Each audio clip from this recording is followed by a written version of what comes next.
Mutton pies!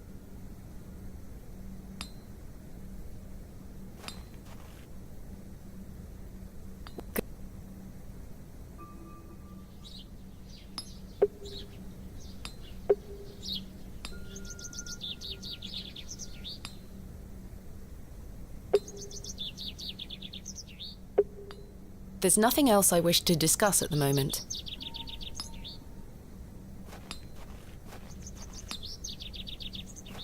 Can I interest you in a pie? Finest mutton in all the county. 2p each. No, thank you. You're missing out. Hello, Miss Tompkins. Hello. We weren't introduced earlier. My name is Thomasina. Ma'am? How do you fare, Miss Tompkins? I'm waiting for Mr. Ambrose. Have you seen him? Who's that? The milkman.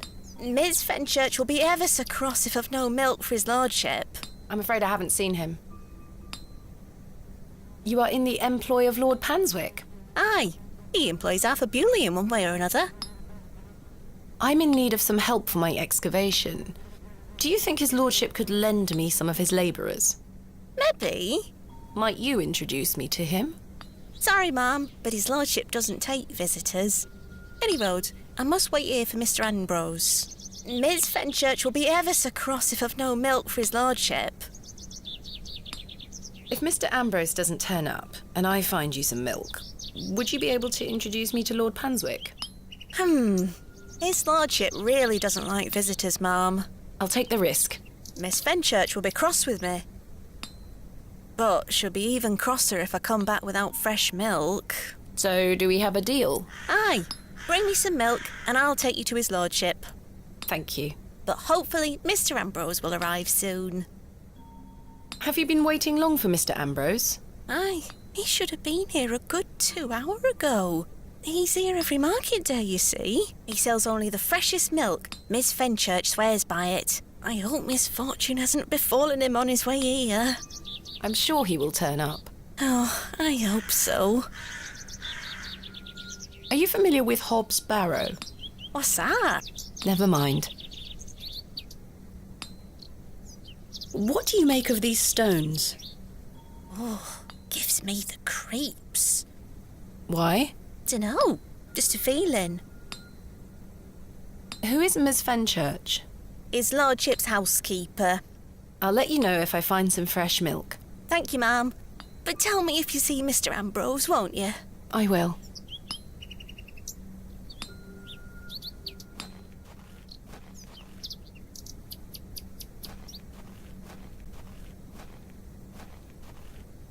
Hello?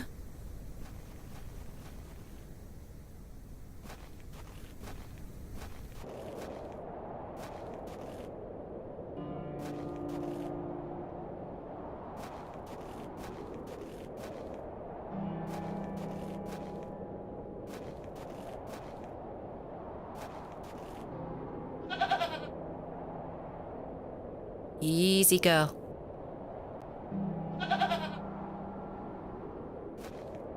I'm not fond of goats at the best of times, but this one seems particularly disagreeable.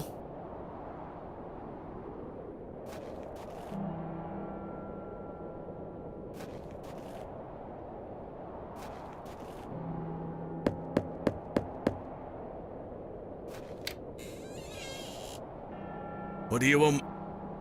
Do you have any fresh milk going spare? If you can get any milk out of old Eunice, you're welcome to it. Eunice? Me goat. Good luck.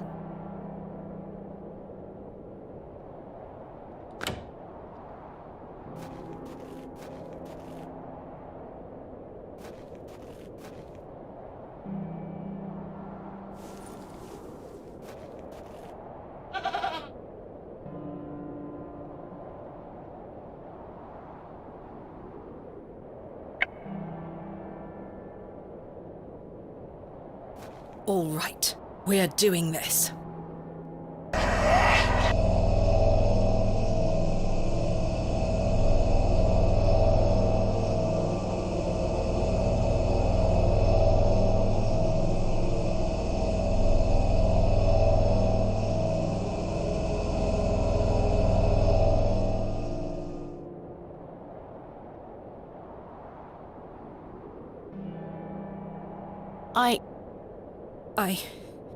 I'm not sure what that was. I don't know what's happening to me. All this superstitious nonsense must be getting to my head.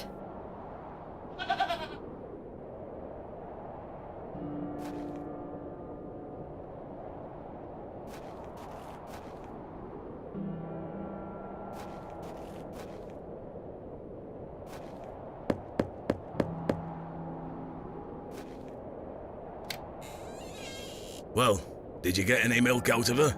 I tried, and failed miserably. She's a temperamental beast. Perhaps you could milk her for me? I'd like to help you, lass, but I've just had a flare-up in me joints. I worked myself too hard this morning. I couldn't bend down to save myself. Is there anything I can do to help? My wife would say I'm beyond any help, I'm certain of that. But if you know of any remedies for aching joints, please send them my way. I'll see what I can do, Mr. Bryden. I'm going to rest for a while. Ta-ra now.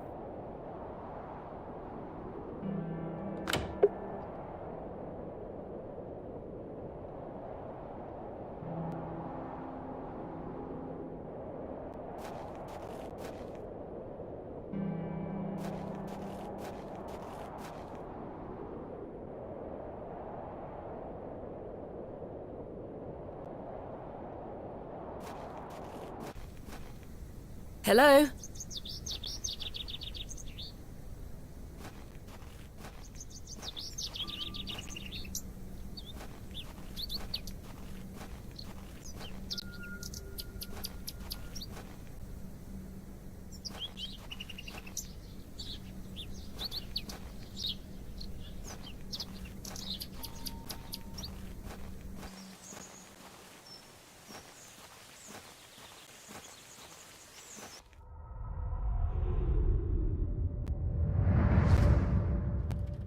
Daddy, I have something for you. I do hope you remember it. I've taken great care of it. I'll fetch it for you now, all right?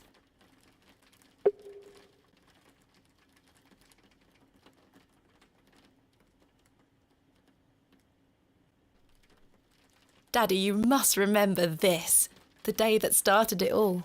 It's the red urn you buried in the garden for me. My first ever excavation. Where should I put it?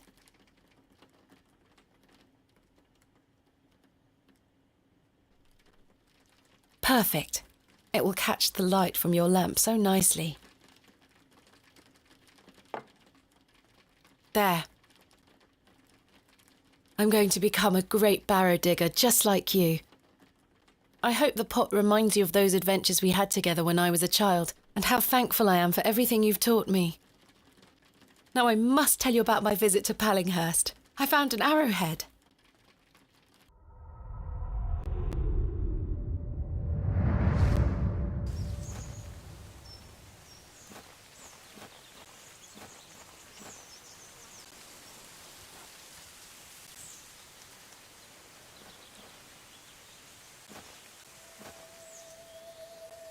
Good day. Yes? Do you know of any remedies for aching joints? You're too young to be suffering from this, surely. It's for someone else, Mr. Bryden. Yes. I know just the poultice. Capital. May I have some? Well, I don't have the ingredients, I'm afraid. What do you need to make it? It's a simple blend made of natural elements. Elderflower and flirtwort. I can make the poultice for you if you bring me these things. Then it just needs to be applied directly to the joints. That should ease his burden. Thank you. Where can I find some flirtwort? Flirtwort is not commonly found around Bewlay. It's a perennial shrub that bears small white flowers. You might find some growing out on moors if you're lucky. Thank you. Where can I find some elderflower? There used to be quite a few elder plants growing here in Herne Wood, but they've long since gone. Nowadays, you might find the shrub growing within a hedgerow or a private garden. I see. What does elderflower look like? Elderflowers are small, white, and grow in clumps on the elder shrub. Elder shrubs can grow in all shapes and sizes. Just look out for the clumps of tiny white flowers. Do you have any fresh milk going spare? No, sorry. Not to worry. Farewell.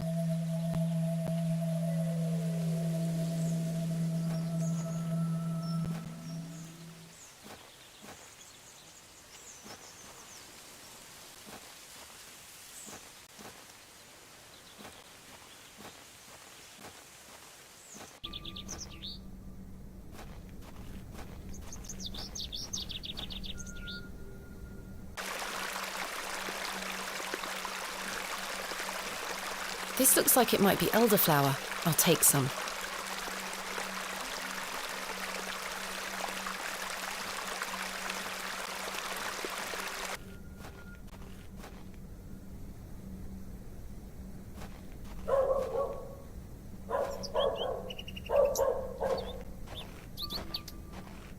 Excuse me, Miss Bateman. I'm in something of a hurry. Farewell.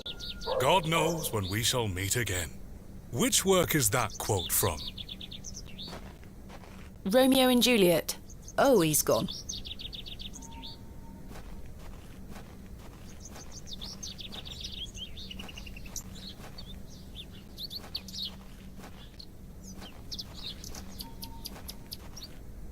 Hello?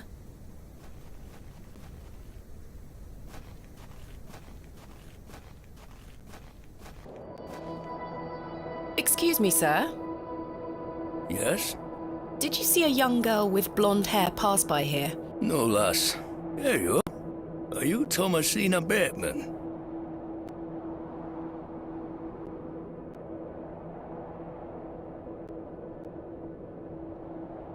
That's my name. How marvellous.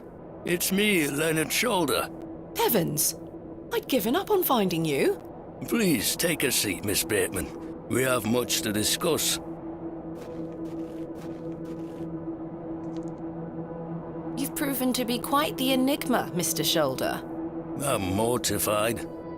I offer you 1,000 apologies. You see, I've been bound to me bed these past few days with a terrible fever. How dreadful. I take it you're feeling better now? Aye. I were on me way to find you when I stopped here to catch me breath. I've not much go in me these days. I'm sorry to hear that. I were worried you'd have given up on me and left town.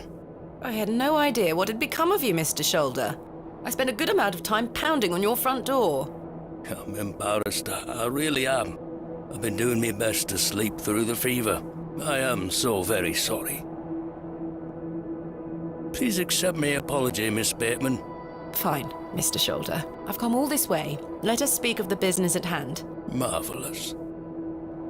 I've just learned that my father was part of a previous excavation of HOB's Barrow some 25 years ago. Why didn't you mention this in your letter? What? Where did you hear that? I have my means. I swear, Miss Bateman, I had no idea. I take it you will also deny delivering me my father's journal? I'm confused. What journal? My father's journal was slipped under my door at the Plough and Furrow. It wasn't you who did this. I've been bound to me bed, lass. What an extraordinary coincidence. You are following in your father's footsteps. It would seem so, Mr. Shoulder. Why did you invite me to excavate HOB's Barrow? I've always been curious about the colourful folklore surrounding the place. My father told me all sorts of stories about it when I were a wee fellow. Stories that some folk around here take a little too seriously, especially after those lads entered the Barrow a while back. How did you know about me? I saw your interview in the Bakewell Times. A young lady travelling about the land, digging up barrows. Perfect for the job. But why do you wish to excavate the Barrow? I want to see what those lads found in there. My curiosity has grown over the years. Now it is time for the mystery to be solved. I must say I am rather eager to find out what's in there myself. Mr. Bryden has given me permission to excavate Hobb's Barrow. Marvellous! I'm sorry you've had to sort all this out in my absence. When do we start? Tomorrow, I hope. But first I need to recruit some locals to assist with the dig. It's too much work for me to do on my own. I see. Bewlay has its fair share of strapping young lads. You'll find assistance, Miss Bateman. Did you know my father? I don't believe so. What's his name? William Bateman. He was in Bewlay for at least a few days, from my understanding. I'm sorry, lass. The name doesn't ring a bell. Are you sure you had no idea of my father's involvement in the previous excavation? I'm quite sure. A most fascinating coincidence, but nothing more than that. I'm starting to wonder if it's more than mere coincidence, Mr. Shoulder. Miss Bateman, I did not take you for a credulous individual. I'm none of the sort. What can you tell me about the previous excavation of Hobb's Barrow? Oh, it were 25 years ago, or thereabout. Back then, Bewlay were undergoing a period of great strife. Samuel Bryden hadn't harvested a single crop for 2 seasons. Even Hernwood was sick. Berries went to rot almost as quickly as they grew. Folks started to believe the ground were blighted. Disease spread through the livestock too. People were going hungry, a panic set in. That sounds terrible. Aye, but I managed to keep myself fed. These things happen in nature, but the blame for it all fell on Hobb's Barrow. It were long said that a goblin made his home there. A rumour took root that the goblin were not best pleased with the villagers. In revenge for some unperceived slight, the goblin placed a curse on the soil itself. The villagers believed that ridding the barrow of its lodger would put an end to it all. Hogwash. My father would have paid no heed to such tales. Whether it were his intent to join the excavation when coming here, I do not know. But whatever it were that Samuel Bryden and those lads did inside that barrow, people say it did the trick. The crop started to grow back, and health returned to the livestock. Bewlay were no longer in the grip of dark forces. You must understand, folk here are a superstitious lot. They don't want you disturbing whatever it were those lads did. As far as the villagers are concerned, the problem were fixed. The thought of another excavation must be conjuring panic that you'll undo whatever it were they did. This does explain a lot. And it's also why I'd venture nobody around here wants you to touch the place. Except for you. I want to know what's there. Surely you don't believe these tales of goblins and curses to be true? Not at all. However, I suspect those lads did find something in the barrow. But did it have any connection to failing crops and dying livestock? No. I can assure you there's nothing to fear. Coincidence reigns supreme. So what do you think they found? That is for us to discover, Miss Bateman. Who was the third man who joined my father and Mr. Bryden on the excavation? I'm afraid I don't know. Although I'd heard about the excavation and I were intrigued by it, I mostly stayed at home during that time. The atmosphere in the village was rather too tense for me liking. And besides, the excavation were undertaken with an air of mystery about it. Tell me more of this folklore you mention. It is said that Hobb's Barrow is home to a goblin. Everyone in Bewlay has some version or another of this story. But the version my father told me as a child described the barrow as a thin place. The goblin were deemed to be the guardian of this so-called thin place. Tell me more about this goblin. Some said he were a mischievous little mite, snatching newborn lambs and smashing windows with pebbles. Others said he were friendly, there to lend a helping hand in times of strife. the latter of which makes it all the more surprising as to why the previous excavation took place. My father's stories put the goblin in the mischievous category. Saxnot, he called the creature. I recall one such anecdote, that Saxnot entered Bewlay and ordered a pair of boots to be made by the cobbler. However, when collecting them, he insisted on paying for them with a bag of sow's teeth. The cobbler was so scared of angering the goblin that he accepted. A colourful tale indeed, Mr. Shoulder. Has any explanation been offered for why this Saxnot cursed the soil? Your guess is as good as mine, lass. What is a thin place? A place where one can walk between worlds, where the flesh meets the spirit world. Just superstition, of course, as you well know. I had a peculiar dream last night. I met a creature at Hobb's Barrow. I suppose you might say it was a goblin. It told me it had saved my father from trouble inside Hobb's Barrow. I'll admit the coincidence of this is somewhat astounding. A remarkable coincidence, but nothing more than that. But there is still one thing that puzzles me. The goblin told me proof of its claims would await me in the morning. Surely enough, I awoke to find that my father's journal had appeared in my room. Very queer indeed. Mr. Shoulder, you invited me here, to a town I'd never heard of, only for me to discover that my own father was here 25 years before. And not only that, but that he was also embroiled in some sort of superstitious hysteria which goes against everything he ever taught me. Something is wrong here. This must be more than mere coincidence. It's strange, I'll give you that. But please remember who you are, Miss Bateman. This is my father's journal. Incredible. Can I look inside? You may. Look at these drawings. Wonder what it all means. You and I both. It all feels very out of character for my father. I'm sure you'll find the answers beneath the soil, Miss Bateman. What do you make of these strange stones, Mr. Shoulder? They seem to originate from the previous excavation. One belonged to my father, the other to Samuel Bryden. Marvelous things. They look ancient. I agree. I've never seen anything like them in all my digs. Is this your glove? I've been looking all over for that. Where did you find it? In the alley behind the plough and furrow on the night of my arrival.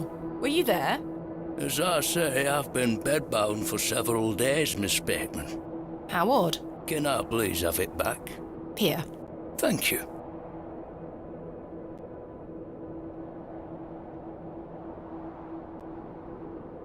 We're peas of the same pod, Miss Bateman. I knew you wouldn't be frightened by a few old stories. It will be interesting to see what those lads found in there. Certainly. Thank you so very much for responding to my letter and for coming here. We have some great discoveries to make, you and I. I sincerely hope so. And a chance to follow in your father's footsteps. Right, time for me to shift these old bones. I'm to take me a spot at the plough and furrow. I'll be there all night should you need me assistance. Thank you, Mr. Shoulder. I'm sorry again for giving you the runaround. I promise I am not beyond redemption. I won't let you down again. See you soon. I was starting to wonder if Mr. Shoulder even existed.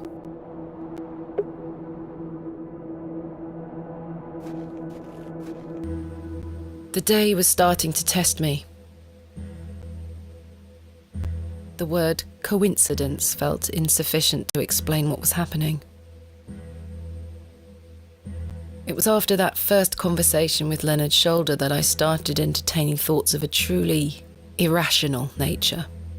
What if my dream wasn't just a dream? What if it was all more than simple coincidence? What if that thing really could help my father?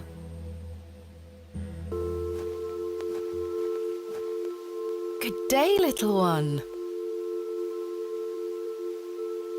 Hello? What's this? A fiddle bow? There's no string. My name is Thomasina. What's yours? Don't be shy. I don't mean you any harm. What are you doing out here all alone on the moors?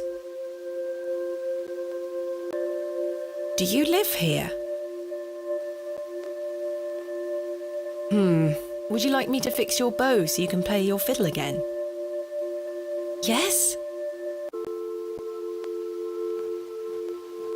Hey!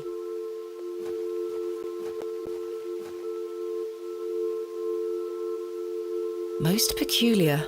Perhaps I can mend the bow for her. If memories of my childhood violin lessons serve me right, bowstring is made from animal hair coated in a waxy resin. The strings don't vibrate without it.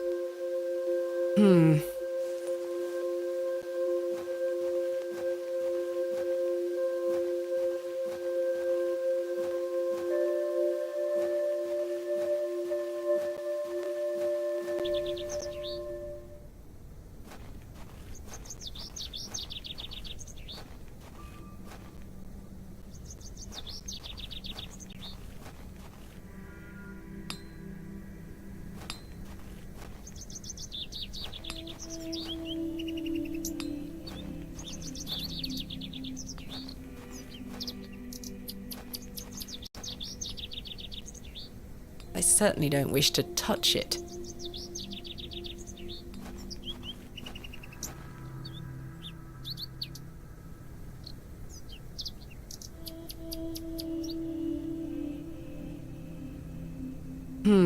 Horsehair would make fine bowstring.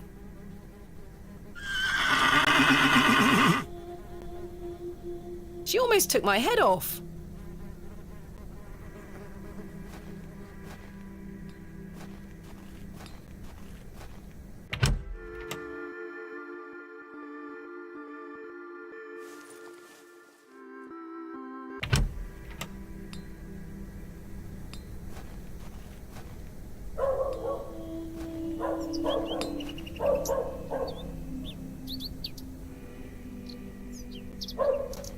Here, girl. Eat this.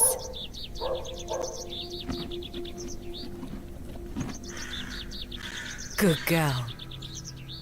Hopefully that's gained some trust between us.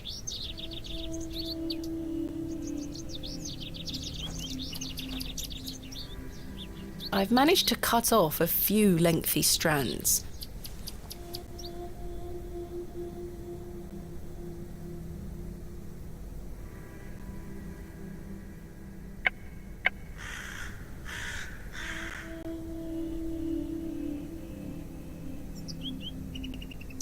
There we are. This should make sufficient bowstring now.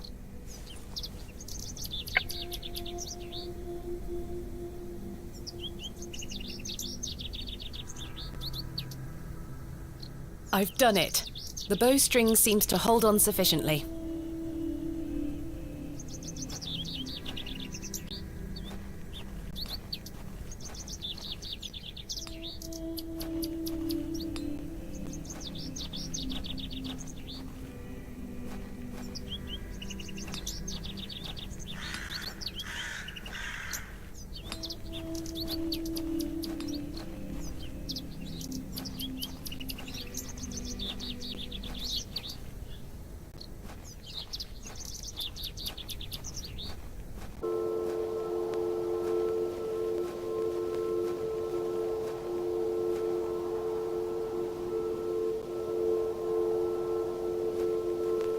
Look what I have for you.